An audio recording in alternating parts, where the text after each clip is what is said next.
La división internacional del trabajo consiste en que unos países se especializan en ganar y otros en perder.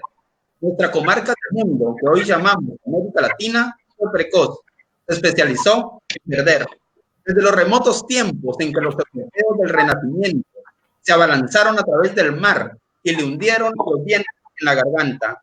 Pasaron los siglos y América Latina perfeccionó sus funciones. Este ya no es el reino de las maravillas, donde la realidad derrota a Pablo y la imaginación era humillada por los trofeos de la conquista, los yacimientos de oro y las montañas de plata. Pero la región sigue trabajando de sirvienta.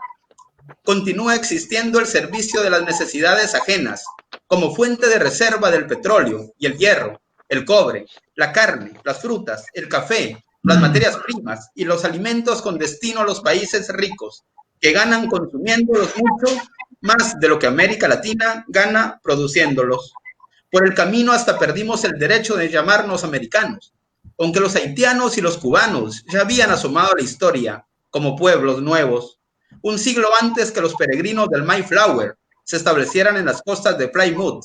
Ahora América es, para el mundo, nada más que los Estados Unidos. Nosotros habitamos, a lo sumo, una Subamérica, una América de segunda clase, de nebulosa identificación. Desde el descubrimiento hasta nuestros días, todo se ha transmutado siempre en capital europeo, o más tarde, estadounidense, y como tal se ha acumulado y se acumula en los lejanos centros de poder. Todo. Para quienes conciben la historia como una competencia, el atraso y la miseria de América Latina no son otra cosa que el resultado de su fracaso. Perdimos, otros ganaron, pero ocurre que quienes ganaron, ganaron gracias a que nosotros perdimos. La historia del subdesarrollo de América Latina integra, como se ha dicho, la historia del desarrollo del capitalismo mundial. Nuestra derrota estuvo siempre implícita en la victoria ajena. Nuestra riqueza ha generado siempre nuestra pobreza para alimentar la prosperidad de otros, los imperios y sus caporales nativos. En la línea colonial y neocolonial, el oro se transfigura en chatarra y los alimentos se convierten en veneno. Es América Latina, la región de las venas abiertas. Este es un fragmento de Eduardo Galeano, Las venas abiertas de América Latina. Bueno, hoy tenemos una mesa de lujo. Nos acompaña Gabriel Villalba desde Bolivia. Él es comunicador y analista político. Un placer que nos acompañes, Gabriel. El gusto es mío y el placer de compartir con ustedes, pues nadie me lo quita, así que pues un gusto compartir con todos ustedes, compañeros, compañeras, y pues este foro importantísimo para toda la patria grande, para entender lo que es descolonización, ¿no? Bien, también nos acompaña desde Venezuela María Liconti, se estrena Hola. en Capital Cultural. Un placer que nos acompañes. Hola, no, gracias a ti, Joel, por la invitación. Bueno, agradecida también por compartir con los compañeros, con la compañera. Y bueno, en un día como hoy, ¿no? Que acá en la Argentina se celebra el Día de la Diversidad, pero por ejemplo en Venezuela le llamamos el Día de la Resistencia Indígena. Entonces, muy propicio para hablar de descolonización. Y también nos acompaña Hugo Fernández Panconi, de Argentina. Un placer siempre contar con vos, Hugo. Muchas gracias, muchas gracias. Bueno, buenas tardes y compartir, a ver, todo momento es bueno para reflexionar sobre el presente y el futuro de nuestra América. Así que, con lo difícil que están las realidades de los países que componen la región, bueno, tratemos de compartir un momento y a ver si pudiéramos compartir y entregarnos algún camino de luz para mejorar el tránsito de esto. Bien. Y nos acompaña Lolita Chávez, de Guatemala. Ella es líder indígena y referente internacional por la defensa de los recursos naturales y los derechos humanos. Es un honor contar con tu presencia hoy, que nos acompañe, Lolita. Maltiochiwe, Kinya, Juntiliguchiwe, Maltiochiwe, Kitanuchi, Inkipejelape y Shimuleu. Bueno, mucho gusto, yo también estoy muy agradecida porque, pues, cabal, lo que decimos, nada que celebrar. Este 12 de octubre es un día de genocidio para los pueblos originarios, es una expresión de las fuertes intenciones de exterminio, pero aquí estamos y estamos en movimiento y no lograron hacerlo con nuestras ancestras y ancestros, mucho menos ahora la lucha sigue y a pesar de que los planes de genocidio continúan, los pueblos originarios seguimos en pie de lucha. Bien. Gracias, Lolita. Gracias a todos, gracias por escucharnos acá en Capital Cultural. Hoy, por ser 12 de octubre, como decía María, día de la resistencia, día de la lucha, día de la dignidad de los pueblos originarios. Por suerte, cada vez somos más quienes pensamos que no es el día de la raza, tampoco es el día del descubrimiento, ni lo que nos contó la historia oficial acerca del día de hoy. Seguimos en resistencia y nos tienen miedo porque no tenemos miedo y seguimos haciendo este tipo de encuentros.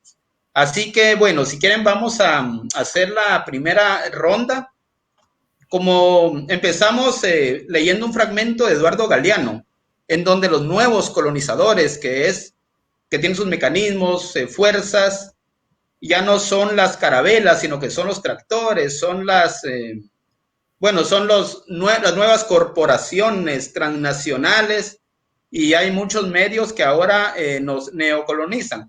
Entonces, para eso, hoy, 12 de octubre del 2020, ¿qué podríamos nosotros leer acerca de América Latina y cómo ahora nosotros podemos ponernos en pie de resistencia?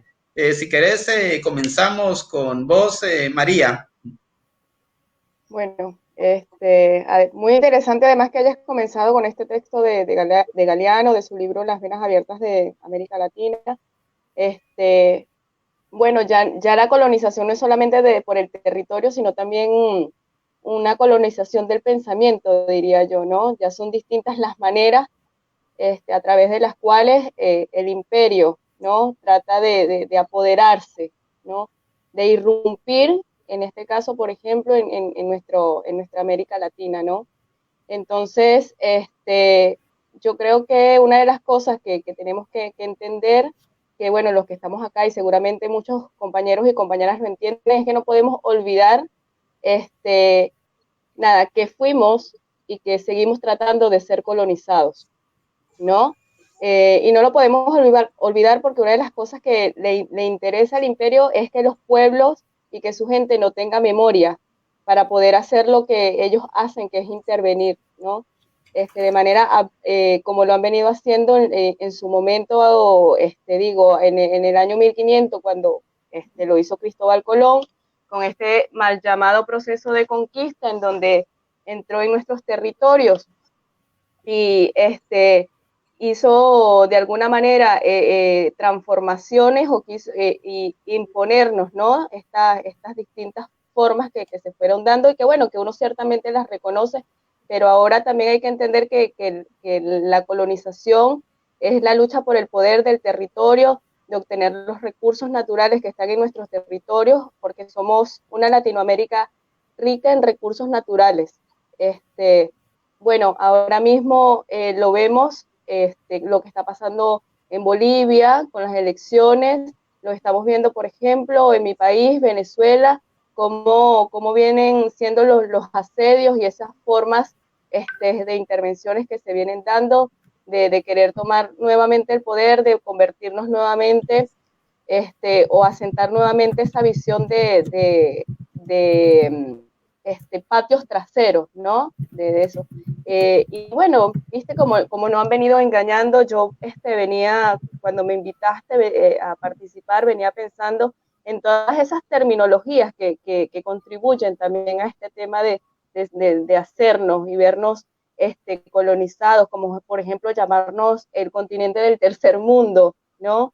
Que me parece terrible que además nos mencionen de esta manera bueno, como ya lo dije, con toda esta cantidad en los territorios de riquezas que tenemos, pero además riquezas naturales, de recursos, pero también culturales, nuestras culturas sociales, cómo nos vemos, ¿no? Entonces, es importante, bueno, entender que venimos de un proceso de colonización, que siguen intentando continuar con ese proceso y que ahora lo hacen de una manera más agresiva, porque bueno, tenemos lo que tú comentabas, ahora tenemos la tecnología, tenemos la comunicación, tenemos un montón de factores que bueno, que pareciera que hace más agresivo estas formas de intervención. Bien. Gabriel, esto lo escribió Eduardo Galeano en 1977. ¿Qué vigencia tendrá hoy? Me voy a permitir saludarles en aymara. Aski Haipukipan, Gilatanaka Cuyacanaka, Nayaj Gabriel Villalba Satatua, Oruro Marcanquiritua, abogado, periodista Tua. En Bolivia, hasta el 2009, con la Constitución Política del 2009, no se reconocía a las 36 nacionalidades que componían y preexistían antes de la colonia, antes de la República Boliviana. Es más, la República de Bolivia nace en 1825 sin la firma de ni una sola mujer y ni un solo apellido indígena o indio. ¿Por qué? ¿Por qué nace Bolivia con esta negación de su propia indianidad? Con esta negación de las propias mujeres generalas del ejército como Juana Zurduy, por ejemplo, de las republiquetas. ¿Por qué negamos a las republiquetas compuestas por aymaras, por quechuas, por guaranís, ¿no? Pues nos respondemos esta pregunta con los procesos de descolonización. No bastó la descolonización. Se entiende con descolonización al hecho de haber expulsado al ejército imperial europeo, al ejército imperial específicamente español, específicamente portugués en Brasil, pero sus estructuras mentales, toda su construcción superestructural todavía se ha quedado en nuestra mente, ¿no? Y ahí vienen todavía estas nuevas olas de procesos de decolonialidad, ¿no? Por eso hacer una diferenciación entre descolonización y decolonialidad. No tenemos, y bueno, yo creo que estamos en esos dos ámbitos de descolonización y de decolonialidad. ¿Por qué? Porque Latinoamérica es el país que mayor cantidad de bases militares norteamericanas tiene, por ejemplo. Colombia, específicamente, es el país que más bases militares norteamericanas tiene. En Argentina, en las Malvinas, tienes la segunda base militar más grande del Reino Unido. ¿Por qué está ahí? ¿No? ¿Por qué Latinoamérica sigue siendo como en el siglo XVI y demás fue gran generador de riquezas minerales, oro, estaño, plata generalmente? Ahora nos constituimos en el continente con la mayor reserva de biodiversidad del mundo, el continente con la mayor reserva de agua dulce del mundo, el continente con la mayor reserva de litio del mundo, litio que está cambiando la matriz energética global, ¿no? Estamos pasando los combustibles fósiles a la era tecnológica del litio.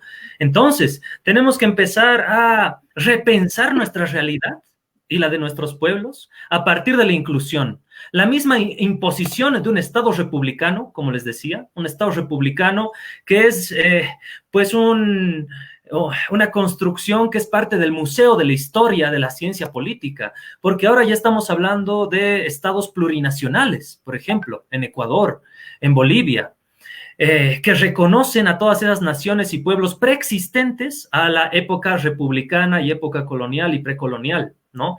Les hablaba y les saludaba en aymara porque en Bolivia el aymara ahora, al igual que el quechua, el guaraní y otras 33, bueno, en realidad son 36 nacionalidades, componen idiomas oficiales, en contraposición a esa construcción de un Estado homogéneo, de una sola religión, una sola raza, un solo credo, una sola lengua oficial, una sola religión oficial. Entonces nos estamos abriendo a nuevos paradigmas civilizatorios y en todos esos nuevos paradigmas construidos desde el sur se enmarcan los procesos de descolonización y los procesos de decolonialidad. Quiero hacer énfasis, y con esto termino, una breve analogía en esa construcción, estructura y superestructura.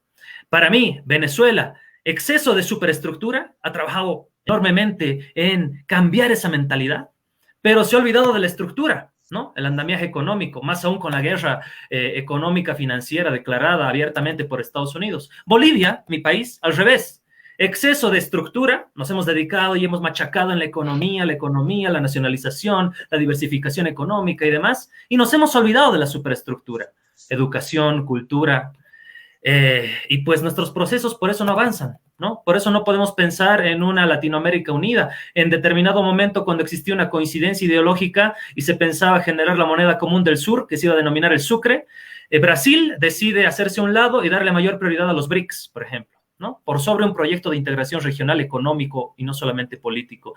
Entonces, bueno, muchos temas que hablar, que debatir y pues entender este día, como lo hemos entendido este mismo día todos los anteriores años, a partir de estos procesos de descolonización y de decolonialidad.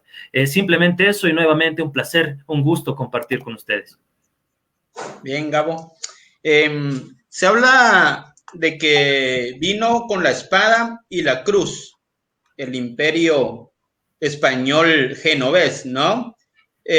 Hugo, la espada, ¿dónde quedaría? ¿Dónde quedó esa espada y esa cruz? Hablando en el marco ideológico de una colonización.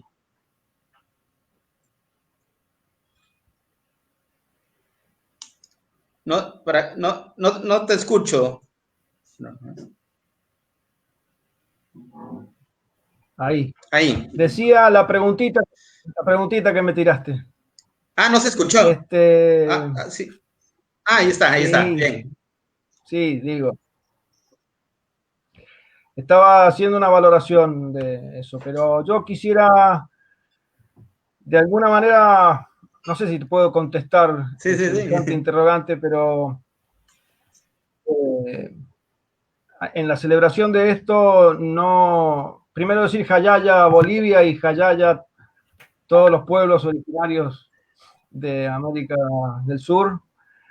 También me sé otras cositas en quechua, una que dice Causachun Coca Guañuchun Yanqui, que la cantamos a los gritos cada tanto.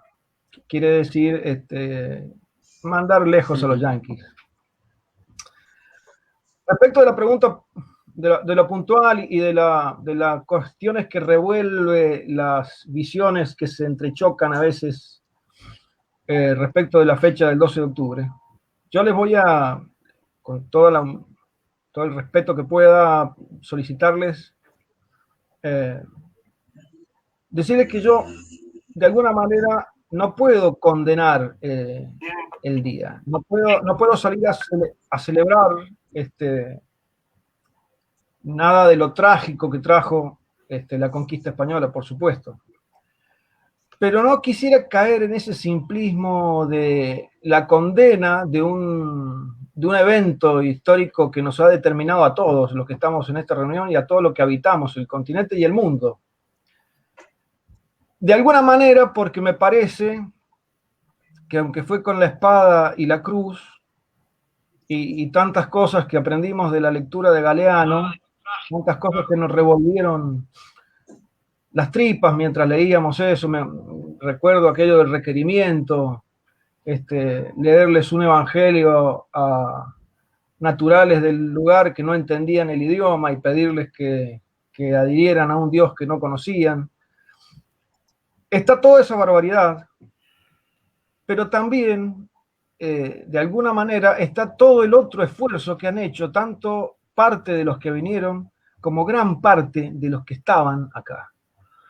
Y en ese esfuerzo, que es ecuménico, que es un esfuerzo posiblemente forzado por la situación, no lo voy a negar, y en muchos casos plagado de injusticias y crueldades que no viene al caso tratar de disimular.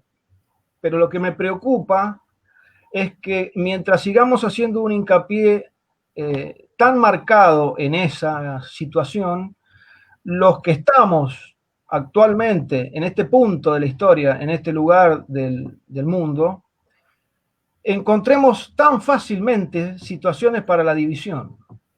Yo no creo que en este caso los colonizadores lo hagan de manera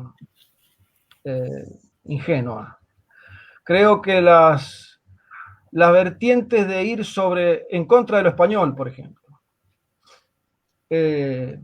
porque el análisis como aportábamos desde el principio lo que decía el compañero de Bolivia, nosotros en Argentina hablábamos de descolonizarnos culturalmente y estábamos hablando de, por lo menos, por ejemplo, tratar de valorar la cuestión simbólica que podemos producir como pueblo, nuestras músicas, nuestra literatura, pero hablar de descolonización en la Bolivia cuando llega Evo significaba que la chola pudiera seguir caminando por la vereda si venía un criollo de frente. Entonces son distintos grados, distintos matices, por eso les pido por favor que me interpreten la generalidad de la que estoy tratando de comunicar. Me parece que América Latina tiene, por cómo asimiló tanto la espada como la cruz, tiene en esa mezcla, en esa conformación, una posibilidad de entregarle al mundo un humanismo que todavía el mundo no quiere o no puede poner en práctica porque dependemos de la centralidad del poder global, que en general ha sido sajón, europeo, y no ven esa realidad. Entonces yo, para cerrar y después la seguimos, citaría parafraseándolo, a un querido escritor guatemalteco o hondureño que se hizo guatemalteco, que diría así: cuando despertamos el humanismo todavía estaba aquí. Bien, excelente. Lolita, ¿qué nos podés decir hoy, 12 de octubre, desde la lucha, desde la resistencia de nuestros territorios? Bueno, mira, yo creo que es un día realmente polémico para quienes entendemos la memoria de miles de años de los pueblos originarios y para quienes también han ido como mamando esa colonización y la estructura de invasión actual. Yo creo que tenemos que ponernos en un contexto donde estamos en el movimiento, en el tiempo y el espacio de los pueblos en este momento en Abya-Yala, mal llamado América.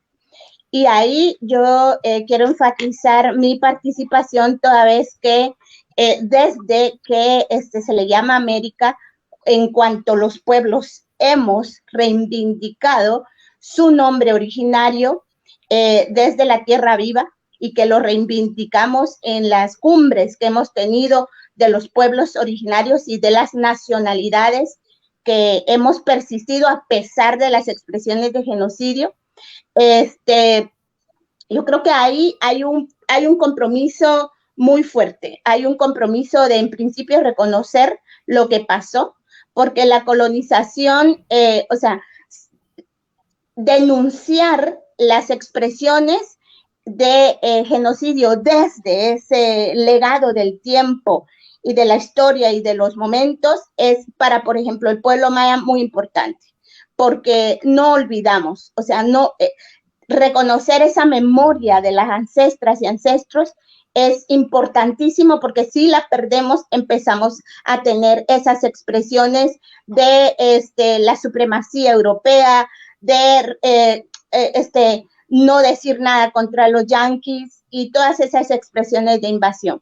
Creo que este 12 de octubre simboliza el extractivismo territorial permanente y eso ha sido desde las expresiones genocidas en ese entonces hasta las actuales, expresiones empresariales, porque es muy importante reconocer, por ejemplo, cuando llegaron esas expresiones de masacre, sometimiento, esclavitud, esas empresas, por ejemplo, para mí ya eran empresas, pero para mi pueblo también y para otros pueblos.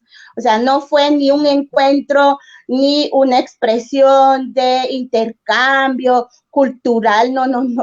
O sea, fue exterminio.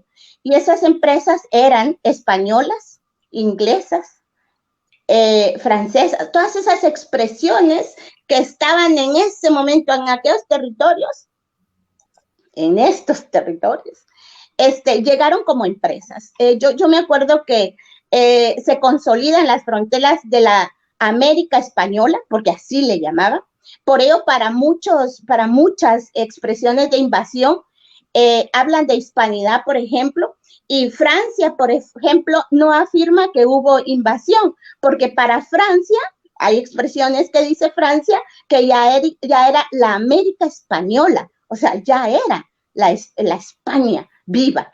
Y la invasión fue una empresa del capital, de la iniciativa privada.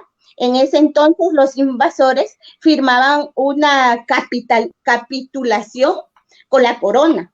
La corona aseguraba sus derechos de soberanía y a cambio los derechos políticos y económicos. Entonces, esta expresión de recolonización que se está dando es lo mismo que pasó en ese entonces.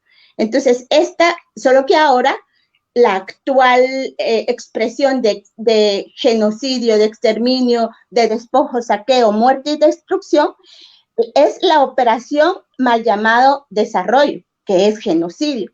Esos asesinatos a las defensoras, a los guardianes, a las guardianas de la tierra, la persecución, la militarización, la oficialización de la fecha 12 de octubre como el Día de la Hispanidad, que se le llama, quien le llame así es realmente enemigo de los pueblos originarios, porque eso se dio en la dictadura de un fascista. Y entonces todas esas expresiones son expresiones que a los pueblos sí nos hacen mucho daño, que no se reconozca eso. Y los pueblos estamos llamando a un Abya-Yala que es el reconocimiento de un espacio permanente de enlace, de intercambio, donde hay propuestas, hay luchas, hay expresiones para enfrentar las políticas de globalización neoliberal. O sea, necesitamos volver a tejer desde nuestro origen y no es imposible. El pueblo maya lo hemos demostrado porque tenemos las expresiones del calendario maya. Por ejemplo, el día de ayer fue Bats, hoy estamos en E. Y entonces ese caminar del tiempo lo llevamos. Yo creo que hablar de Abya-Yala es reivindicar todo un proceso histórico, político, de también esa descolonización. Y eso está ahora, porque nos da vergüenza. Por ejemplo, yo le he dicho en estos días de cómo Argentina está arrodillada ante el imperialismo yanqui, como Guatemala, como los otros países. Estas expresiones de genocidio están presentes en la actualidad con, por ejemplo, todo el ataque hacia Cuba, todo el ataque hacia Venezuela, todo lo que se dio en todos los golpes de Estado. Vean los golpes de Estado que han pasado, o sea, los golpes de Estado actualmente estamos en Haití 2004, Honduras 2009, Paraguay 2012, Brasil 2016, Bolivia 2019. Y entonces por esos golpes de Estado estamos diciendo que no podemos seguir reconstituyendo, porque nosotras tenemos un compromiso desde el Oxlajú Bactún, que fue el compromiso del final de un conteo de larga duración hacia un conteo, otra vez iniciar otro conteo de larga duración, de 5,000 años. No, los pueblos originarios tenemos cuentas largas y cuentas cortas. En este sentido, creo que es importante retomar esas cuentas largas, pero también hacer esa memoria latente para que esas expresiones del intervencionismo, esas expresiones imperialistas, las vayamos esclareciendo y nombrando, porque lo que no se nombra no existe. Las empresas transnacionales hay que nombrarlas porque esas están siendo también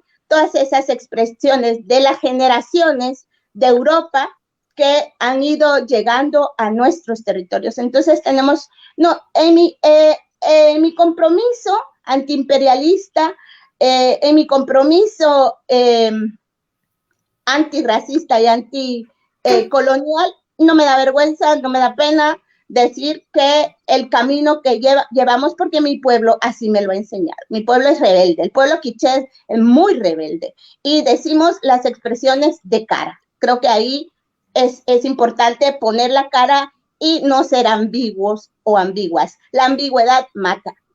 Creo que ahí podríamos quedarnos. Bien. Excelente, Anita.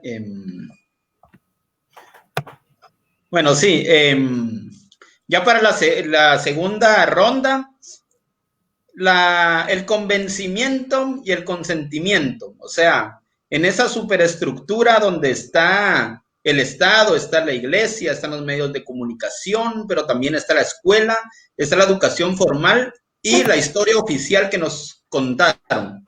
La historia la escribieron los vencedores y los vencedores nos contaron un marco, nos contaron una historia la cual ha sido como ese hilo conductor ideológico que coloniza mentes, ¿no?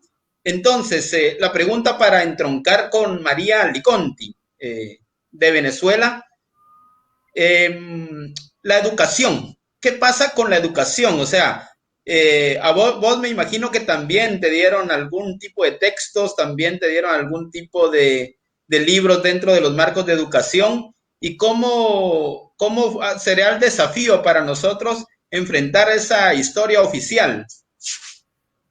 Bueno, yo creo que en Latinoamérica, ¿no? Y Venezuela en su momento no se escapó de eso. Los libros nos dijeron, por lo menos en mi generación, nos dijeron que llegaron a colonizarnos, a descubrir América, perdón, ¿no? Durante mucho tiempo nos dijeron que se descubrió América y que, bueno, que fue un proceso, bueno, positivo para el país, ¿no? Sin embargo, a lo largo del tiempo y para los que decidimos entender y dar otras lecturas, entendemos que realmente eso no fue así. Creo que con la pregunta anterior y la participación de los compañeros y compañeras, pues bueno, nos damos cuenta que está mal contada la historia. En este sentido, bueno, los procesos educativos son fundamentales para entendernos en estos casos, ¿no? Para darle lecturas y porque además, de alguna manera tienen un ejercicio político sobre, en los distintos niveles de la educación. En el caso de Venezuela, por ejemplo, les podría decir que en el gobierno de Chávez se hizo toda una reforma educativa que, bueno, que permitió de alguna manera dar una nueva lectura y poner orden, ¿no?, a la historia y cada cosa en su lugar.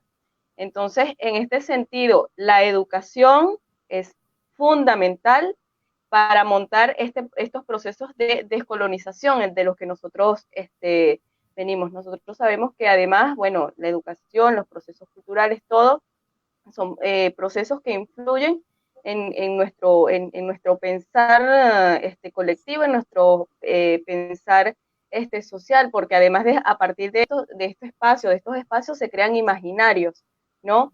En los individuos. Entonces es fundamental. Yo soy educadora y yo creo que es uno de los primeros lugares en donde uno tiene que hacer ese trabajo, ¿no? Ese trabajo que, bueno, que ciertamente hemos avanzado muchísimo porque tenemos una América Latina mucho más despierta, pero que, bueno, que el trabajo debe ser continuo, debe ser consecuente, no podemos parar, porque, bueno, nosotros tenemos por un lado nuestra lucha, nuestras ideas, que queremos también posesionar, pero nosotros también sabemos que tenemos un enemigo que constantemente está operando,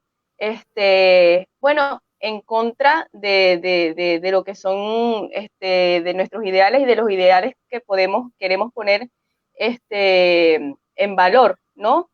Con respecto a la educación, por ejemplo, en este caso. Bien. Bien, para continuar, el ejercicio político, el ejercicio de la comunicación, ya que estamos hablando de la otra dimensión de la superestructura, que son los medios de comunicación, como dijo Correa, ¿no? Que desde que se inventó la imprenta, los dueños de la prensa son los dueños de la imprenta, los dueños de la verdad. Entonces, para nosotros, dentro del ejercicio ético-político en el marco de la comunicación, ¿desde dónde podremos dar la batalla cultural? Eso podemos ir con Gabo, que nos puede resaltar mejor. Bueno, sí, para hacer, creo, responder esta tu pregunta, tenemos que hacer una clara diferenciación en el ámbito estructural y en el ámbito superestructural. En el ámbito estructural de la descolonización, seguimos teniendo, y nosotros hemos pensado que se terminó la lucha de nuestros pueblos cuando expulsaron a los ejércitos imperiales, pero en el continente siguen operando los ejércitos imperiales ahora de otros imperios. Tienes del Imperio Británico, como les dije, en las Malvinas. Tienes el Imperio Norteamericano operando con sus bases militares en Colombia, hace poco en Ecuador, hace muy poco también en Bolivia, en Centroamérica ni qué decir, ¿no? Esa geopolítica de dominación imperial que concebida desde Estados Unidos y entiende a nuestros territorios, a toda la Vía Yala, como la gran isla americana. Para Estados Unidos, lo dice Brzezinski, lo dicen otros estudiosos de la geopolítica de dominación imperial norteamericana, para Estados Unidos, la gran isla americana está compuesta por Norteamérica, Centroamérica y Sudamérica, y tiene que tener el control absolutamente de toda esa gran isla americana por una cuestión de seguridad nacional, lo llaman ellos, ¿no? Y por otro lado, tienes el ámbito superestructural, que viene del proceso de descolonización, que viene a ser todas las estructuras coloniales que se han impuesto en nuestros países. Les hablaba en Bolivia, 1825 hasta 1952, con la revolución del 52, la mujer no tenía derecho al voto, el campesino no tenía derecho al voto. Hasta hace pocos años, el 2010, en Bolivia, se promulga la ley 045 contra el racismo y toda forma de discriminación, ya que estaba en boga y, bueno, todavía es considerado en Bolivia insulto, indio, campesino, cholo, chola. Tiene una connotación negativa, una consideración peyorativa, ¿no? Y hemos tenido que estructurar nuestro marco normativo con la ley 045 para cambiar también la mentalidad de las personas, la mentalidad colonial de estas personas, ¿no? En la estratificación, Bolivia no se entiende solamente y únicamente desde una estratificación de clases sociales, sino que también de una estructura pigmentocrática. Quien tenía la tez del color más blanca, digamos los criollos o los descendientes de los españoles, estaban estratificados en los cargos más altos de esa pirámide pigmentocrática, en los cargos más altos de poder económico, político, financiero, mediático. Y mientras tenías la tez más morena, estabas predestinado a ser chofer, jardinero, empleada doméstica, como llamaban anteriormente, ¿no? Y así se estructuraba la sociedad boliviana. Es por eso que es un hito fundamental Evo Morales presidente, un indio presidente en Bolivia, ya que representaba al 60% de la población india de Bolivia. Es más, decirse mestizo ya es una negación parcial de tu indianidad, ¿no? Todo latinoamericano debería concebirse como indio, porque por nuestra sangre corre sangre india. Decirse mestizo ya es negar un 50% tu indianidad y decir, no, yo soy, digamos, descendiente de españoles, ¿no? Entonces, creo que tenemos que empezar a cambiar esa mentalidad y eso parte a partir de la construcción de un nuevo sentido común, de reconfigurar ese ámbito superestructural, ese ámbito de las ideas.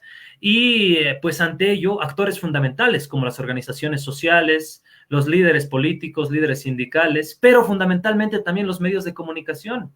Llegaba un amigo a Bolivia y me decía, oye Gabo, qué increíble que yo he recorrido toda Bolivia y en la mayoría del boliviano promedio es moreno. ¿Por qué tienen en la televisión a chicas rubias, a chicos de ojos verdes, de ojos celestes dando las noticias? Y yo le decía, bueno, es una estética, digamos, ¿no? Pero hasta la estética se construye, hasta la estética se estratifica racialmente en mi país, ¿no? Y eso pasa a lo largo de toda Latinoamérica también. Hablaba con algunos compañeros argentinos, uruguayos, que no me podían entender esta dimensión, porque también los han exterminado a sus pueblos indígenas, pues, durante las dictaduras militares, a los charrúas, por ejemplo, los han hecho desaparecer, ¿no? Pero generalmente en Centroamérica y en Sudamérica tenemos estos grupos indígenas, indios, naciones y nacionalidades que han resistido estos procesos tanto de exterminio físico como de exterminio cultural. ¿Por qué McDonald's no opera en Bolivia? Porque no ha podido entender las lógicas aymaras. ya que el propio Aymara es el que construye sus propias lógicas comerciales en el mundo, si se quiere, globalizado y ahora desglobalizado, ¿no? Entonces, ¿por qué la Coca-Cola no puede presentar los mismos spots en toda Latinoamérica y presenta spots diferentes en Bolivia, digamos, ¿no? Entonces, han existido grandes focos de resistencia, uno de ellos es Bolivia, y su constitucionalización a partir de la Constitución Política del 2009 es un hecho fundamental. Ahora mismo, se entiende esa disputa de lo que ha acontecido el 2019 en Bolivia, el 2006, el 2016 con el referéndum, no solamente desde una disputa ideológica política, sino también desde una disputa racializada, desde una disputa racial, en esta pigmentocracia que no se ha deconstruido y que se encuentra sostenida a todo nivel, ¿no? A nivel sindical, a nivel barrial, a nivel gubernamental, a nivel privado, público, y también se ha impuesto en el debate y las disputas políticas. Y por eso creo que entenderlo y repensar toda esta realidad boliviana también nos abre la gran puerta para reentender y repensar el rol que tienen los medios de comunicación como constructores del sentido común. ¿Qué sentido común queremos imponer? ¿Un sentido común eurocéntrico? ¿Un sentido común homogéneo? ¿Un sentido común blancoide? ¿Un sentido común criollo? ¿O queremos imponer a través de nuestros medios de comunicación un sentido común plurinacional, un sentido común plural, un sentido común diverso, un sentido común que no niega la bolivianidad, pero la bolivianidad es una identidad compuesta, así como eres aymara, como eres hincha de tu equipo, también puede ser boliviano, ¿no? No está en contradicción como nos ha querido imponer el régimen de facto, esa contradicción entre república, Estado republicano, Estado plurinacional. Esa contradicción entre bandera nacional tricolor con la huipala, ¿no? Que representa es la representación del arco iris sagrado en todos los pueblos indígenas, ¿no? Y además es una bandera constitucionalizada en Bolivia. Entonces, nos siguen imponiendo esas dicotomías, ¿no? De lo republicano, blancoide criollo, eurocéntrico, versus lo indio, lo indígena, lo plural, lo diverso.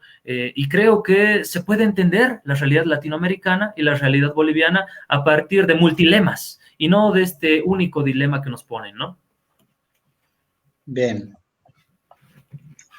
Bien, y nuestros pueblos de América Latina, que son tan diversos, hay estados-naciones como Guatemala y como Bolivia, que es plurinacional, pluricultural, tiene muchas naciones, pero digamos Argentina, que ha tenido una historia tan azarosa, ¿no? Como decían antes, que los argentinos descendían de los barcos, ¿no? Con todas las migraciones europeas. Y bueno, y Argentina ha tenido también sus ciclos, digamos, de desafiar al poder desde dispositivos del Estado, más allá que ha llegado la derecha, por ahí el neoliberalismo, pero digamos, Argentina, ¿desde dónde, Hugo, podríamos nosotros leer a América Latina? Porque durante el kirchnerismo se empezó a hablar más de América Latina, se empezó como a nombrar, como decía Lolita, América Latina, ¿no? Pero cómo esto se puede construir desde el dispositivo que es el Estado.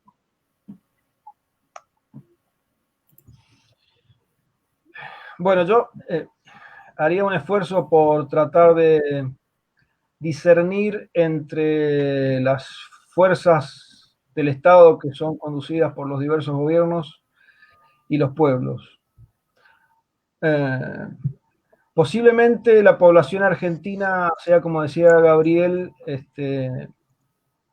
haya menos pigmentación marrón, cobriza. Pero, y quiero aclarar que cuando yo decía mestizo, no, lo que me interesa es no negar ninguna de las afluencias que tengo, porque no me quiero acomplejar de ninguna, porque acomplejados de cualquier fuente original popular nos han traído hasta donde nos han traído, nos venden cualquier cosa, nos vendieron antes un plan para el plan de Kennedy para las naciones. Históricamente, desde la conquista para acá, la cuestión de la dominación pasa por quién ejerce el poder en los países de América del Sur. y en general los que han ejercido el poder, con excepciones honrosas, con mucho sacrificio de parte de esas excepciones, son nada más que lacayos, son como el tipo que se encarga de llevarle la estancia al patrón. Nosotros, los pueblos, en cambio, sí se han hecho conscientes de la historia de América del Sur. Incluso, me parece que tengo más años que cualquiera de lo del panel, pero más allá de todo lo que han hecho con los libros, a nosotros también nos enseñaron, esto fue un descubrimiento, esa cuestión de el Día de la Raza, pero yo creo que hay un momento donde los pueblos se miran a sí mismos más allá del lineamiento que baje de lo estatal. Y me parece que es eso lo que genera una resistencia y una posibilidad de que en algún momento, como suele ir sucediendo, la visión popular, humanista de América Latina tiene sus oportunidades de ejercer la gestión del Estado. Esto sería Chávez, Evo, Lula, se entiende, ¿no? Correa, se entiende lo que estoy diciendo. Arbenz en su momento, las frustraciones, lo combativo, Allende en Chile, y todo eso va a seguir costando sangre, porque el poder que nos domina, como decían recién los compañeros, el poder que en general nosotros lo tomamos, seguimos pensándolo como exógeno, y no sé si es una lectura inteligente, porque justamente como nos han venido metiendo en el imaginario símbolos de que hay una afuera que es diferente, que hay una afuera que nos invadió en un momento con él, otro afuera sería el afuera donde vos vivís bien, el afuera donde no hay problema de trabajo, el afuera donde no hay problema de salud. Y con ese tipo de dispositivos puestos en la estructura cultural, en general, lo educativo y los medios, es muy difícil retrotraerse de eso, es muy difícil salirse de eso, es muy difícil combatir eso. Y para combatir eso hace falta unidad, hace falta claridad en los lineamientos de una unidad. Y yo, por eso decía de arranque que a veces estos lineamientos que vienen como ejercicios de libertades individuales no hacen otra cosa que ir en contra de, según los intereses del capital financiero internacional, ir en contra de los pueblos. De modo que la cuestión en Argentina está en algún lugar parecido a lo que era en la época de Martín Fierro. Si alguno leyó la historia de Martín Fierro,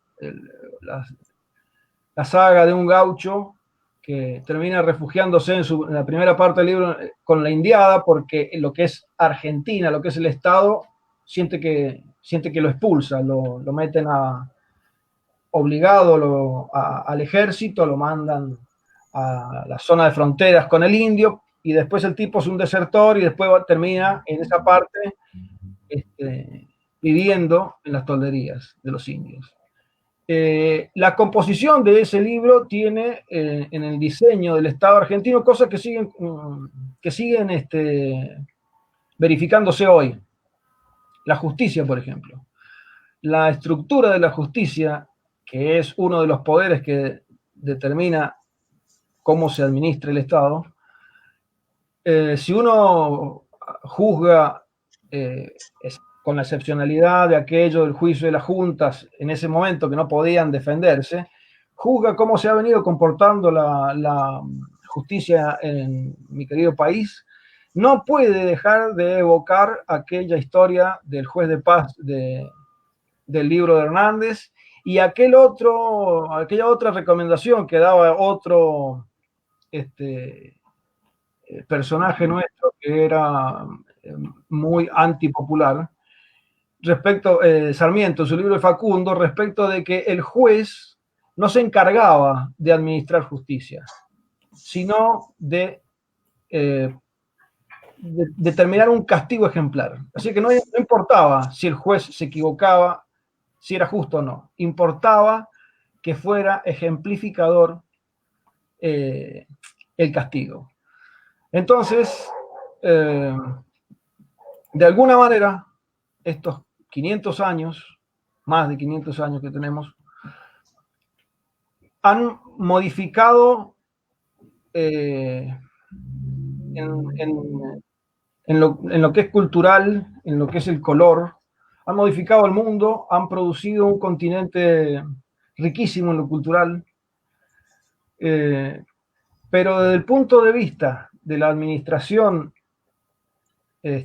política, con la filosofía, digamos, positivista, para nombrarla de alguna manera, a donde en su momento Europa, que era la metrópoli de aquel entonces, y después Estados Unidos, llevan los destinos del planeta, todavía no puede ser contrarrestada por la visión que, a juicio de este servidor y de tantos maestros que uno ha podido leer, vos leías a Galeano al principio, Metol Ferré es otro uruguayo que de entrada había descubierto que la posibilidad que tenía América era justamente volver a insistir en la patria grande. Así que yo, por supuesto, he celebrado los momentos en que la patria grande tuvo en la gestión del Estado a presidentes que, como decía Cristina Kirchner, en su momento, presidentes que se parecían a su pueblo. Esto, para que vuelva a pasar, tenemos que tratar de tener claridad respecto del enemigo y también respecto de lo fácil que penetran y de las debilidades que tiene lo popular para cuestionar de verdad fuerza y posibilidad de modificación en América del Sur. Bien. Lolita, Guatemala sufrió el mayor genocidio de los pueblos indígenas en el siglo XX. Guatemala, que también tuvo una revolución del 44 al 54, ha tenido una larga historia en procesos de lucha y resistencia desde los pueblos originarios, desde los territorios. ¿Cuál sería tu mirada de la resistencia y la lucha y por qué pasa esto en Guatemala? ¿Por qué tanta agresión contra Guatemala? Mira, creo que a través de la historia y la memoria que hemos mamado desde nuestra resistencia, o sea, resistir para vivir, nosotras hemos resistido profundamente para poder vivir y hemos resistido porque tenemos un profundo legado milenario, ancestral, civilizatorio también, de una gran expresión del pueblo maya. O sea, nosotras, las diferentes ramas, porque yo soy parte de la rama quiché, pero están las otras expresiones de las nacionalidades que entretejemos dentro de esta fuerza maya. Y dentro de las expresiones, cuando, por ejemplo, yo hablo de que somos antiimperialistas y somos una expresión contra las políticas neoliberales, de todas las expresiones extractivistas, es porque en principio tenemos un modelo de vida que es totalmente diferente a los modelos que han llegado a imponerse. Cuando fue la época de la colonización, yo me acuerdo que mis abuelas, mis ancestras, aún me contaban de cómo estábamos, por ejemplo, hay un son que se llama son el rey quiché. Y este son que siempre lo bailamos sí o sí cuando cierra una fiesta. Es muy importante porque el son, cuando ya empieza el son, el rey quiché, es que empezamos a danzar en el cierre de la fiesta. y en el cierre de las fiestas es porque inicia otro camino, que cerramos una fase histórica, pero el rey Quiché habla, o sea, escuchamos el son, pero cuenta cómo esta expresión de genocidio llegó a mi pueblo, llegó en donde, ustedes saben que la historia del Popol Vuh, y dentro de esa historia quedó bien grabado que llegaron y quemaron a toda una expresión de nación, o sea, toda una expresión de cultura, arte, unas expresiones de ciencia, toda esa, la matemática, toda esa expresión de una conciencia cósmica, porque mi pueblo está vinculado a la conciencia cósmica. Y esta conciencia cósmica nos da el modelo de vida. Y ese modelo de vida, desde esa expresión de invasión, desde esa época de más de 500 años, nos quemaron, o sea, quemaron a nuestras ancestras y a nuestros ancestros. Pero, no, o sea, volver a vivir es como volver a sembrar, es como es por eso dice, renacerás, y renacerás y florecerás. Y cuando leemos el Popol Vuh, y el Popol Vuh nos dice que venga la aurora, que amanezca, que los pueblos tengan paz, mucha paz, que sean pueblos de útil existencia. Eso de útil existencia, entonces nos da la referencia de que como pueblos tenemos esa capacidad, sí, tenemos ese planteamiento estratégico cosmogónico de el continuar de los tiempos. Entonces, ha habido varias intenciones de genocidio, pero no han logrado exterminarnos. ¿Por qué?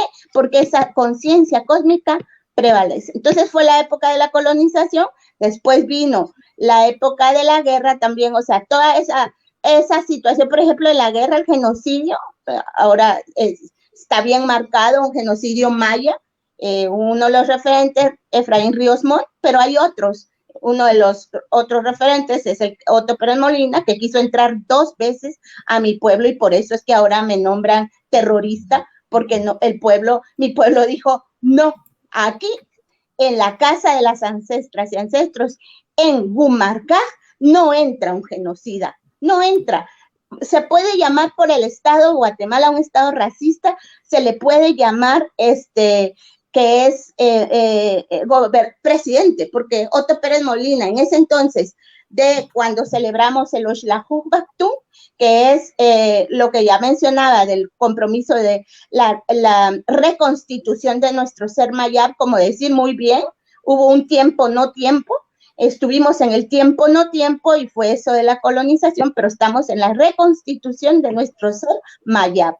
Quisieron entrar en nuestro territorio y no les permitimos. Entonces, por eso ahora sí, que entonces soy terrorista, que entonces estoy contra el Estado, en fin, todo lo que puedan decir. Pero yo tengo un legado ancestral y un mandato. Y cuando hay mandatos de pueblo, estos mandatos se hacen acción en movimiento, acción en revolución, en rebeldía y en trabajo comunitario. Eso es, tenemos un modelo de vida. Ahora, no han podido, ¿por qué? Porque también, por ejemplo, las empresas, estas empresas ofrecen capital, ofrecen un Estado-nación, y eso a los pueblos, pues no es nuestro atractivo. Entonces, ese legado ancestral es vigente.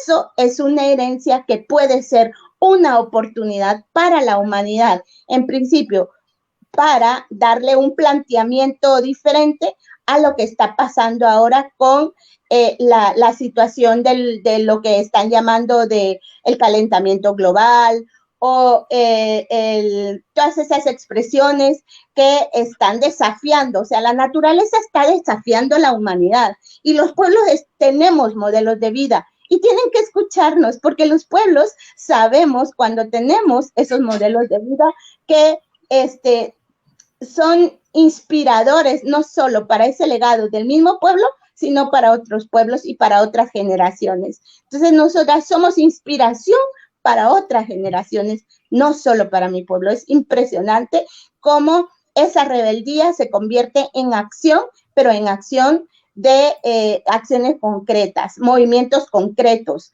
Y yo me acuerdo que acabábamos de pasar la guerra, yo me acuerdo de niña, de bombardeos, de comunidades desaparecidas, de tierra arrasada, todo eso, cuando, boom, otra vez el Tratado de Libre Comercio con Estados Unidos, y nosotros dijimos, no, con los yanquis de mierda, no vamos a permitir. Acabábamos de pasar la guerra y ya el TLC y todas las empresas llegaron y otra vez nos levantamos, y así vamos a seguir, porque es un camino profundo de resistencia en los pueblos. Eso es maravilloso. Bien. Recuerden, estamos en Capital Cultural, en este foro latinoamericano. Estamos con Lolita Chávez de Guatemala, María Liconti de Venezuela, Gabriel Villalba de Bolivia, Hugo Fernández Panconi de Argentina. Así que, bueno, vamos a dar barra libre para las consideraciones finales. Si quieren, empezamos con María.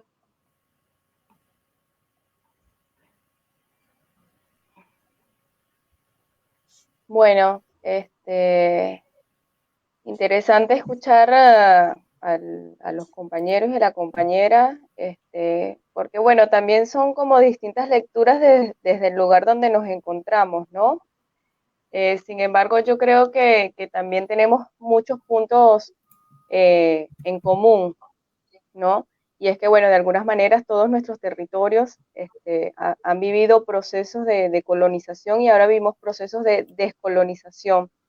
En este sentido, yo creo enormemente que uno de los desafíos que nosotros tenemos como países, pero además también como territorio, como región, bueno, es la unidad que, bueno, allí ya mencionaban, que es fundamental para luchar contra el enemigo, un enemigo que es poderoso, un enemigo que es potente, ¿no? Y bueno, de alguna manera nosotros en su momento lo vivimos muy bien, ¿no? Con el gobierno de Cristina, de Néstor, con el gobierno de Evo, el gobierno de Chávez, de Brasil también, Ecuador. Lo vivimos y creo que allí hubo no sé si la palabra correcta es despertar, ¿no? Pero lo digo como venezolana, fue despertar y politizarnos y entender que bueno, que la soberanía tiene es un derecho que tenemos como pueblo, que debe ser respetada y garantizada, ¿no? Y bueno, esa unidad nos va a permitir a la región luchar contra el enemigo. Y después, bueno, yo creo que si la resistencia no es de hoy, la resistencia, ahí lo comentaba la compañera de Guatemala, es una resistencia histórica. Aún estamos en resistencia, vamos a seguir en resistencia, porque bueno, si bien es cierto, tenemos un monstruo muy grande, nosotros creemos bueno, que creemos en la patria grande, creemos en la patria grande, creemos que en nuestra libertad, en nuestra soberanía. Entonces, en ese sentido, yo creo que bueno, que esos son nuestros retos y después cada uno desde nuestras trincheras que tenemos, como artistas, como comunicadores, como educadores, como defensoras, entonces tenemos también que desde esos espacios construir la lucha, dar la lucha, y poner en valor a nuestra Latinoamérica, que es importantísima en estos tiempos tan movidos que estamos teniendo. Próximamente van a haber unas elecciones en Bolivia, acá en Argentina estamos bueno, viendo lo que pasó esta última semana con el voto en contra de Venezuela, pero también entendiendo el contexto que se vive acá en el país, porque bueno, porque ganó un proyecto de país progresista y este tipo de cosas molestan por lo que decía al inicio, de de poder tener el control sobre nuestros territorios, ¿no? Entonces, por allí van las acciones. No dejemos de mirar a Chile también, que a pesar de que, bueno, que no ha tenido un gobierno como el que nosotros pudimos disfrutar, tener, también la gente está en la calle. No dejemos de ver al pueblo brasileño, no dejemos de vernos como región. En este caso sería mi planteamiento desde el punto de vista de los desafíos que tenemos ante la descolonización. Bien. Gabriel, nos das tus consideraciones finales. Claro, bueno, en principio agradecer por esta invitación. Creo que necesitamos más espacios para repensar los nuevos paradigmas civilizatorios desde el sur del mundo. Es bastante importante apartarnos un poco del eurocentrismo y centrarnos que desde el sur del mundo también podemos hacer teoría, también podemos pensar y repensar el mundo. Por ello, agradecerles haber compartido con ustedes, ha sido todo un placer para mí. Las expresiones que vertían hacia mi país, hacia Bolivia también, lo propio, les agradezco muchísimo. Y pues creo que tenemos que seguir en esta lucha de la descolonización, que es cambiar nuestras estructuras mentales heredadas de nuestra enseñanza, desde nuestra cultura, desde nuestra forma de aprender, educación, desde nuestra forma de hablar, desde nuestra forma de comportarnos, de vestirnos, terminar con ese sistema pigmentocrático, al menos acá en Bolivia, sin caer en absolutismos, ¿no? Acá un hecho esclarecedor que aconteció en mi país fue el 2011, por ejemplo, ¿no? La construcción de la carretera al Tibnis, por ejemplo, ¿no? Había diferentes visiones, digamos, de progresismo, pero confrontadas también con un indianismo e indigenismo que veía a los propios indígenas como que tenían que estar simplemente en una reserva, como que no tenían derecho a el acceso al agua, a la salud, la educación. Pues los pueblos tienen que decidir eso, ¿no? No los intelectuales de escritorio que hablan a nombre de los pueblos. Creo que tenemos que empezar a conjuncionar esa intelectualidad, como decía Gramsci, orgánica, ¿no? Qué difícil es ser un intelectual orgánico, de estar en las calles, de estar en la lucha, de estar ahí, entender la realidad de los compañeros, de las compañeras indígenas, indias, y también generar esa teoría, ¿no? O sea, yo creo que todos somos indios acá, todos tenemos que empezar a reconocer nuestra indianidad, empezar a reflexionar en torno a ella y a empezar a plantear nuevos paradigmas civilizatorios desde el sur. Les hablo, por ejemplo, de la diplomacia de los pueblos. Tanto se habló de diplomacia de los pueblos, pero Bolivia no tiene hasta el momento una definición oficial de lo que es diplomacia de los pueblos, ¿no? Tanto se habló de plurinacionalidad, pero no le estamos pudiendo todavía explicarle al mundo qué había sido la plurinacionalidad y la relevancia e importancia de un Estado plurinacional. Entonces tenemos que trabajar muchísimo en esa construcción que viene del ámbito práctico, fáctico si quieren, pero también teórico, ¿no? No hay prácticas revolucionarias sin teoría revolucionaria y viceversa. Tenemos que empezar a crear eso, a preocuparnos por ello y también entender lo que hablaba la compañera, estas cosmovisiones de los pueblos indígenas, ¿no? Que no se contraponen quizá con el marxismo, no se contraponen con el leninismo. Tenemos que empezar a integrarnos con esas vertientes que son subversivas al modo capitalista, al sistema de vida capitalista y conjuncionarlas en un marco de unidad, ¿no? A veces nos presentan como que el socialismo, el comunismo o digamos el socialismo del siglo XXI es contradictorio a las vertientes indianistas, indigenistas, cataristas, y no es así, ¿no? Como tampoco existen pueblos indígenas originarios campesinos que, digamos, no van a ser permeados por las lógicas del capital, digamos, ¿no? Así como existen aymaras explotados, también existen aymaras explotadores. No se puede hablar de una sola nación aymara homogénea, digamos. Entonces, apartarnos de esos dogmatismos, de un lado y del otro, nos permiten construir soluciones para nuestros pueblos, soluciones que van a conjuncionar estas luchas de resistencia que no son de 500 años, son de muchos más años, ¿no? Y por los años que vendrán. Un ejemplo clave, digamos, en Bolivia es el ejército guerrillero Tupac Katari, por ejemplo, el EGTK.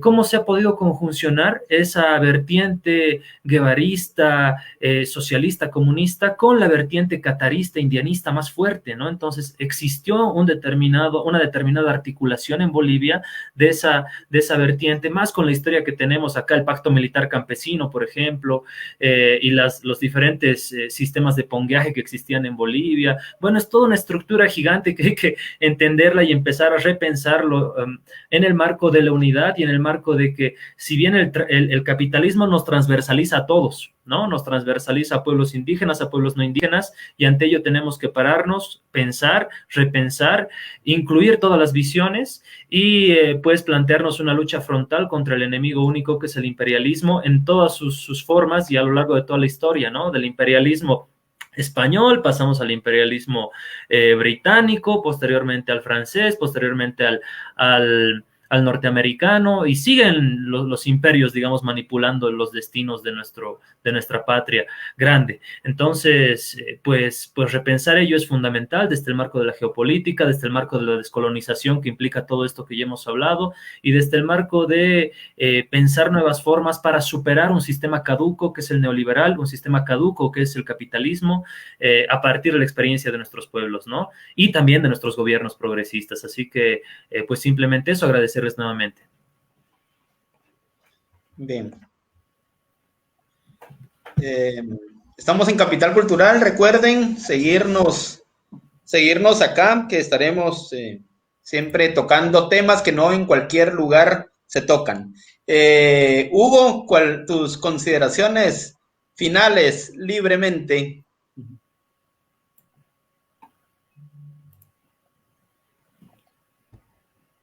Perdón, que esto de cerrar y abrir el micrófono cada vez. Bueno, primero, yo estoy muy agradecido, Joel, del convite, muy contento de tener una ocasión para aprender, porque justamente para aprender tanto de otras realidades de los pueblos hermanos. Entonces, las compañeras y el compañero que están hablando, para mí es muy rico escucharlos, porque justamente cuando estamos hablando de tejer unidad, de construirla, esta iniciativa de Capital Cultural es algo que debiera ser la moneda corriente, es algo que debiera ser lo establecido. Esto debiera ser nuestra visión de los medios de comunicación actuales. Este tipo de discusiones debiera ser el material de lo que nosotros entendemos como nuestra formación, nuestra educación, nuestra cultura de Abya Yala, para que Lolita esté más de acuerdo cuando iba a decir América del Sur de vuelta. Más allá de cómo lo nombremos, el concepto básico de unión depende de algo más elemental todavía, que es conocerse. Y ahí es donde, insisto en los argumentos que traté de esbozar al principio, me parece que no hay nada ingenuo tejido sobre nosotros, sobre la isla, como decía Gabo, creo. Que no nos conozcamos, o que nos conozcamos tan poco, o que nos conozcamos poco a pesar del establecimiento de las normas educativas en cada uno de nuestros países, nos conozcamos por el instinto popular, porque los pueblos son los que se van diciendo si esto que están comiendo es comida o no, si esto que están manchando se digiere o no. Y como decía Citarrosa, no hay nada más sin apuro que un pueblo en busca de su libertad, de su destino. Así que te agradezco, Joel, de corazón. Les mando un fuerte abrazo a todos los de Capital Cultural y insistir en hacer en multiplicar esto. Porque más allá de los recorridos de cada uno, de los alcances y de las cosas que nos han ido determinando para formar una sensibilidad o una personalidad, lo importante es que las pongamos en juego, que las cotejemos entre nosotros, no que nos vengan a decir cómo es la cosa en Guatemala, los medios de comunicación. Imagínate que nos podría decir Clarín a los argentinos de cómo es la cosa en Guatemala. Este tipo de pelea yo lo vengo teniendo de hace añares, cuando les decía a los compañeros, che, si le vamos a creer a los Yankees, a Hollywood, le vamos a creer cómo son los mexicanos, olvidémonos. Eso no es México. No caigamos en esa, porque eso estaba bien para una época donde, bueno, explotaba una industria y se vendían películas como si fueran tortitas y bueno, dale, te hiciste rico haciendo películas. Pero el drama es que se hicieron ricos haciendo películas, pero bajando una visión del mundo, una visión de la vida sobre el mundo. Y eso es la cultura, una visión de la vida sobre el mundo.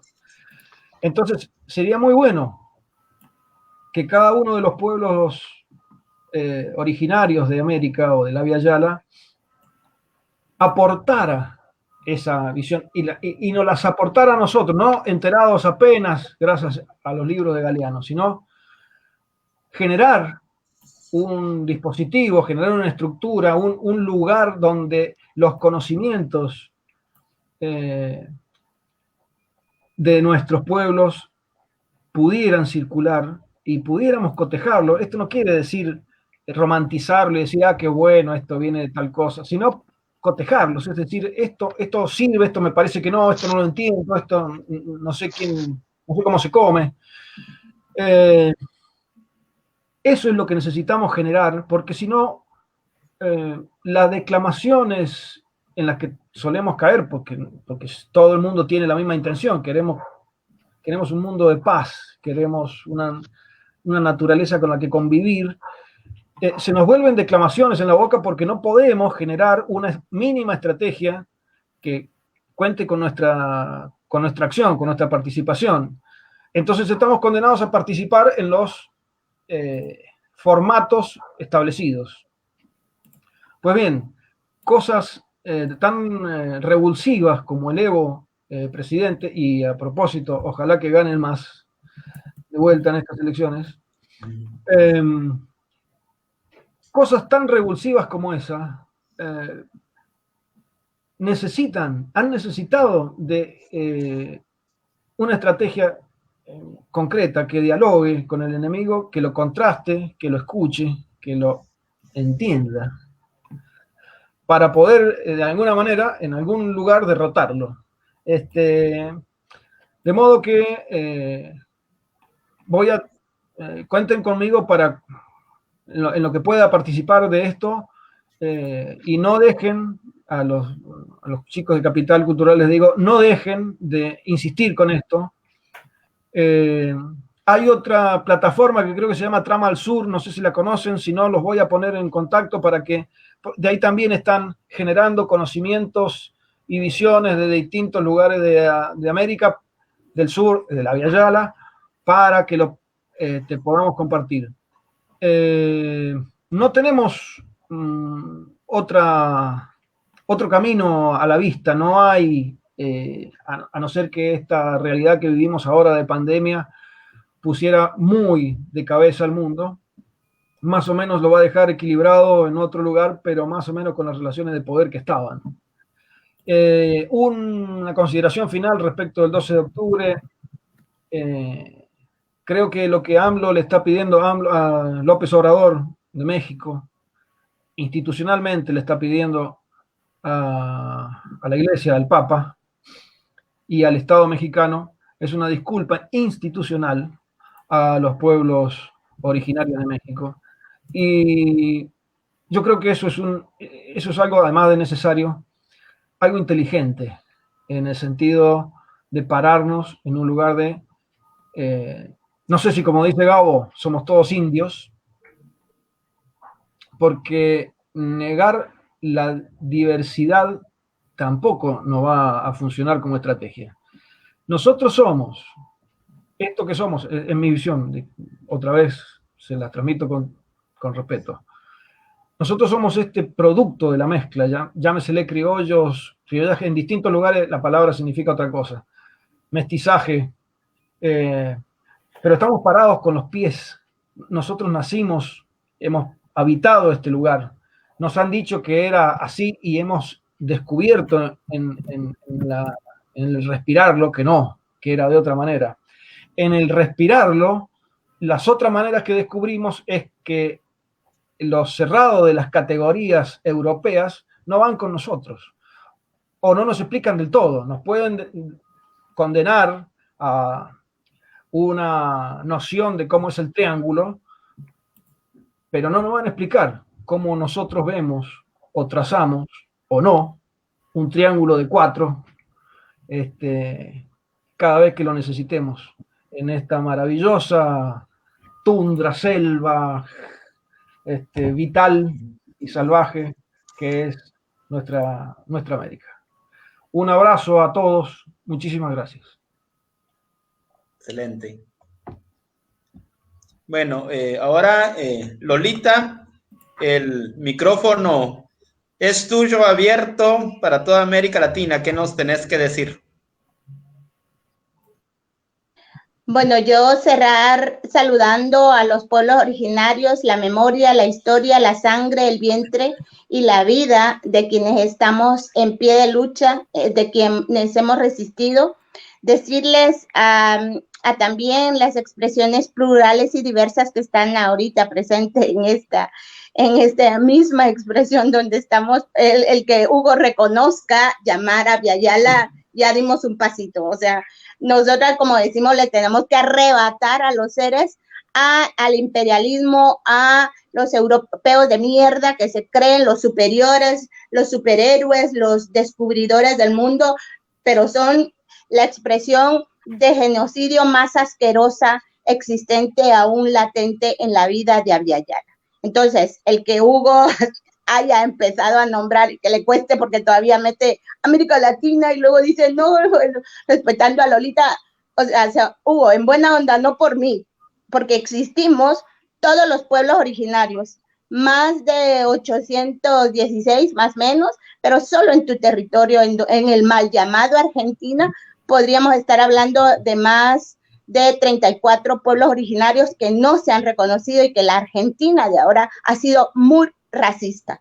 Y eso quiero denunciar ahora, que la Argentina de ahora ha sido racista contra el pueblo mapuche, contra otros pueblos originarios, que aún están los museos en donde tienen a las expresiones de hermanos, de ancestras y ancestros. Tener en un museo a una ancestra, un ancestro, para mí es realmente doloroso, y ese dolor, ese duelo lo pasamos juntos y juntas. No crean que el pueblo mapuche está solo. O sea, saludar a los pueblos originarios que están en los mal llamados Belice, Bolivia, Brasil, Chile, Colombia, Costa Rica, Ecuador, El Salvador, Guatemala, Guyana, Honduras, México, Nicaragua, Panamá, Paraguay, Perú, Uruguay, Venezuela, en fin, toda nuestra Abya-Yala, están todas las expresiones. Solo en Brasil 305 expresiones de pueblos originarios, en El Salvador, que ya no se reconoce, hay 3, en fin, Guatemala 26, en fin, todas estas expresiones. Aquí estamos acá, y nuestros fuegos están fuertes, están vivos, y pues nos unimos también con las expresiones de las expresiones plurinacionalidades, y vamos hacia ese camino. Jayaya, Bolivia, estamos con ustedes, harto Nehuen, y ni golpes de Estado, ni golpe a las mujeres, porque si estamos en un camino hacia un camino de descolonización, también nosotras decimos, y nosotres, la despatriarcalización tiene que ir a la mano de la descolonización. Los machismos, los patriarcados, el patriarcado original y el patriarcado occidental tienen que caer, y van a caer. Esos sistemas son de corto tiempo, van a caer.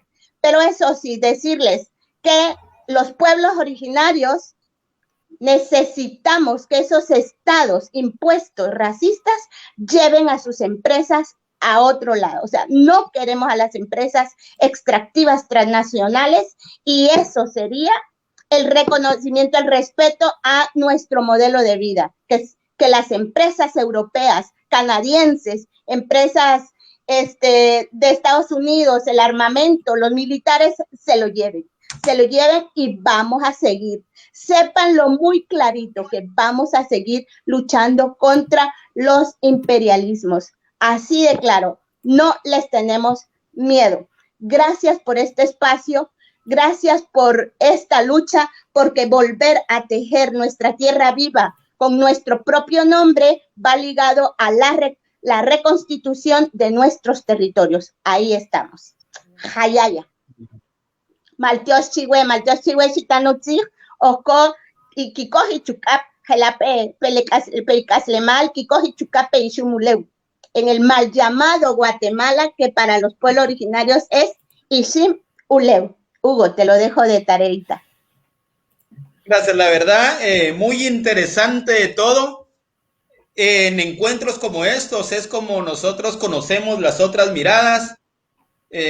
Podemos nosotros agarrar hilos y tejer nuestro tejido social para recuperarnos, para el encuentro y para conocernos, el acercamiento, y para que, como se dice, nuestra América Latina, Yayala, en el lenguaje también todavía se tiene que deconstruir el consenso social, pero es muy importante conocernos, y yo creo que esta charla ha sido muy enriquecedora, ya que hemos aprendido tanto une del otro, desde nuestros territorios, desde nuestros países, desde nuestras realidades, y creo que es un ejercicio ético, político, de relación, conocernos como pueblos hermanos de América Latina. Así que estoy muy agradecido de que nos hayan acompañado, de haber aceptado la invitación.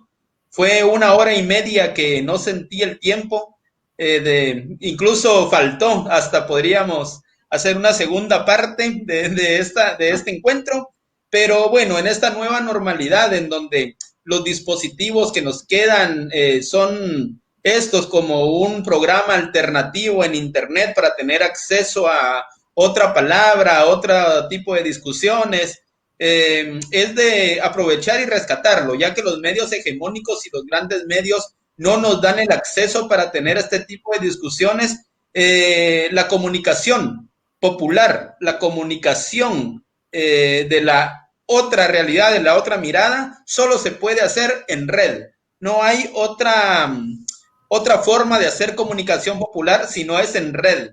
Estar unidas y unidos y poder seguir teniendo este tipo de encuentros. Así que les agradezco mucho haber participado. Les recuerdo seguir Capital Cultural en Facebook, en Instagram, en el portal, que pronto ya tendremos noticias. Así que esperemos que para la próxima sigamos encontrándonos. Y hasta la victoria. Hasta la victoria. Hasta siempre. Gracias.